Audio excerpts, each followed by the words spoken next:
देश के एक और सपूत की वीरता भरी कहानी को दिखाने का काम इस बार महेश बाबू के जिम्मे है। ट्रेलर में उन्होंने किस प्रकार से मेजर संदीप उन्नीकृष्णन के कारनामों की झलक दिखाई है, उस पर आज की चर्चा रहेगी।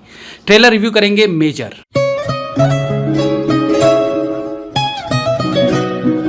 नॉर्मली तो मैं अब बॉलीवुड और साउथ मूवीज को कंपेयर नहीं करना चाहता, लेकिन जब भी ऐसा सोचता हूं तो साउथ वाले एक पॉजिटिव फिल्म परोस देते हैं और उनके टक्कर में बॉलीवुड एक नेगेटिव फिल्म परोस देती है। ये पॉजिटिव और नेगेटिव मैं टेक्निकल सेंस में कह रहा हूं, सब्जेक्ट वाइज नहीं। सब्जेक्ट तो बॉलीवुड भी अच्छा उठा रहा है। अब एक दमदार बायोग्राफिकल फिल्म लेकर आ रहे हैं महेश बाबू, बट एज एन एक्टर नहीं बल्कि एज ए प्रोड्यूसर। पिछले कुछ सालों में देशभक्ति फिल्मों का बोलबाला रहा है और अगर फिल्म सही तरीके से बनाई गई है, टेक्निकली भी और वेल स्क्रिप्टेड भी, तो उन फिल्मों को दर्शकों का प्यार भी मिला ही है। इसी श्रेणी में अब एक और फिल्म आगाज के लिए तैयार है जिसका नाम है मेजर। कई साल पहले 1998 में बॉलीवुड में भी मेजर साहब नाम से एक फिल्म आई थी। हालांकि उसमें देशभक्ति और सैनिक के पराक्रम को क्या ही दिखाते, अपनी आदतानुसार बॉलीवुड की इस फिल्म में मेजर साहब सरहद पर अपना बल दिखाने की बजाय अपने एक सोल्जर की शादी कराने की जद्दोजहद करते दिखे हैं। लेकिन जब लगभग उसी नाम से साउथ में इस फिल्म का निर्माण हुआ तो कहानी एकदम पलटी हुई थी। यहां मेजर नाम की इस फिल्म में मेजर संदीप उन्नीकृष्णन की वीरता की गाथा को दिखाया गया है। बॉलीवुड में भी पिछले दिनों सिद्धार्थ मल्होत्रा की शेरशाह और विक्की कौशल की उरी बॉलीवुड की बेस्ट फिल्मों में से एक रही थी, लेकिन इस तरह के जादू बॉलीवुड कम ही करता है। मेजर फिल्म के ट्रेलर की शुरुआत ही रोंगटे खड़े कर देने वाली रहती है, लेकिन एक्शन से नहीं, अच्छी डायलॉग राइटिंग से। जब बैकग्राउंड में आवाज आती है बॉर्डर पार करके पाकिस्तान ऑक्युपाइड कश्मीर क्यों गए, ये हमारी तरफ है वो उनकी, जिसके जवाब में सुनने को मिलता है हमारा ही तो है। गहराई है इस लाइन में। एक तो उसे यह बोला जा रहा है कि पाकिस्तान ऑक्युपाइड कश्मीर में क्यों गए, यानी जो पाकिस्तान ने ऑक्युपाई किया हुआ है, यानी है तो वो हमारा ही, तो उसका इससे बेहतर क्या जवाब मिल सकता था, हमारा ही तो है।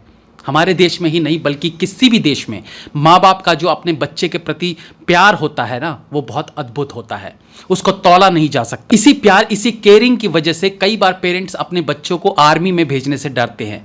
वही चीज यहाँ ट्रेलर में भी दिखाया गया है। माँ का बेटे को आर्मी ज्वाइन करने को लेकर एक डर दिखाया गया है, लेकिन संदीप तो देश की सेवा के लिए समर्पित हो चुका था और उसका जवाब अगेन एक बेहतरीन राइटिंग का नमूना है। जब उनकी माँ कहती है तुझे कुछ हो गया तो, और जवाब में संदीप बोलते हैं हर माँ यही सोचेगी तो। ट्रेलर एक लो पेस में आगे बढ़ती रहती है, यानी एक्शन सीन्स के बावजूद डायलॉग्स और बीजीएम इतना नॉर्मलाइज करके ट्रेलर आगे बढ़ाता है कि यह फील होने लगता है कि ट्रेलर के अंत आते आते तक ट्रेलर रोंगटे खड़े कर देगा। क्या है कि शुरुआती ट्रेलर के शॉट्स देखकर कई बार फील होने लगता है कि ये ट्रेलर जबरदस्त बन पड़ा है और आगे बहुत कुछ ऐसा देखने को मिलेगा जो हमारी एक्सपेक्टेशंस पर खरा उतरेगा। ट्रेलर को संदीप उन्नीकृष्णन के माँ बाप के नजरिए से दिखाया गया है, जिसमें बीच बीच में कहीं कहीं संदीप के डायलॉग सुनने को मिलते हैं, वरना ट्रेलर के पहले 30-40 सेकंड माँ की आवाज सुनाई देती है और उसके बाद पूरा ट्रेलर पिता की आवाज में। ट्रेनिंग के जितने भी सीन्स हैं, आर्मी की वर्दी, वहां की लोकेशन, सब पर रिसर्च किया हुआ फील हो रहा है। कहीं पर कोई गलती नहीं निकाली जा सकती है। नॉर्मली इस तरह की फिल्मों को बनाने में वर्दी से लेकर सैल्यूट करने के तरीकों में अक्सर डायरेक्टर गलती कर देते हैं। हालांकि ज्यादा डिटेलिंग में तो फिल्म देखने पर ही पता चलेगा, बट फिलहाल जितना देखने को मिला है उसमें कोई गलती नहीं दिख रही है। 2 से 3 छोटे छोटे शॉट्स में संदीप उन्नीकृष्णन की लव लाइफ को दिखा दिया गया है और यह भी इसलिए दिखाया गया कि उनकी शादी हो रखी थी और उनकी वाइफ भी थी, तो माँ बाप ने अपना बच्चा तो खोया ही, बल्कि एक पत्नी ने पति को भी खोया, वो दिखाना भी जरूरी था। यही फर्क कल वाले बॉलीवुड फिल्म के एक ट्रेलर में और यहां इस ट्रेलर में आप फील कर सकते हो। पृथ्वीराज चौहान को वहां गुलाल उड़ा के रोमांस करते दिखाया जा रहा था। ट्रेलर में एक और बेहतरीन डायलॉग है जो इतना मीनिंगफुल है कि आपको समझना चाहिए। प्रकाश राज की वॉइस में सुनाई देता है कि उसके लिए एक अच्छा बेटा बनने से ज्यादा, एक अच्छा पति बनने से ज्यादा, कहीं ज्यादा जरूरी था एक सोल्जर बनना। नॉर्मली जब हम किसी बात को किसी दूसरी बात से कंपेयर करते हैं तो कंपैरिजन वर्ड हम हर जगह यूज करते हैं। यहां कंपैरिजन वर्ड है अच्छा। नॉर्मली अगर बोलते तो डायलॉग ये हो सकता था कि उसके लिए एक अच्छा बेटा बनने से ज्यादा, एक अच्छा पति बनने से ज्यादा, एक अच्छा सोल्जर बनना जरूरी था। लेकिन डायलॉग है एक अच्छा बेटा बनने से ज्यादा, एक अच्छा पति बनने से ज्यादा, एक सोल्जर बनना जरूरी था। जब सोल्जर बनने की बात आई तो अच्छा वर्ड यूज नहीं किया गया, क्योंकि सोल्जर अच्छा या बुरा नहीं होता। सोल्जर हर हाल में केवल साहसी होता है, देशभक्त होता है, इसलिए सोल्जर वाली जगह अच्छा वर्ड का यूज नहीं किया गया। इसे एक ब्रिलियंट राइटिंग कहते हैं।